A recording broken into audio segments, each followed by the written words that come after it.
How's it going, you guys? Today we're gonna go over rolling out your feet.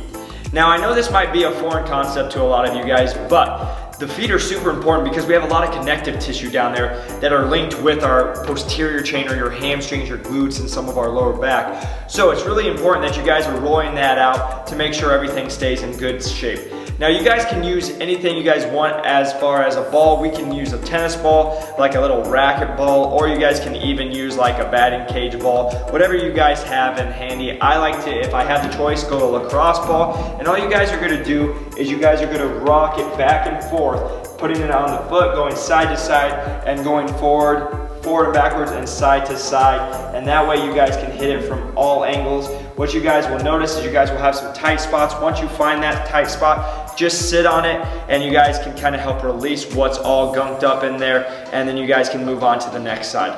Try to add this into your daily routine, and I promise you guys will feel a whole lot better.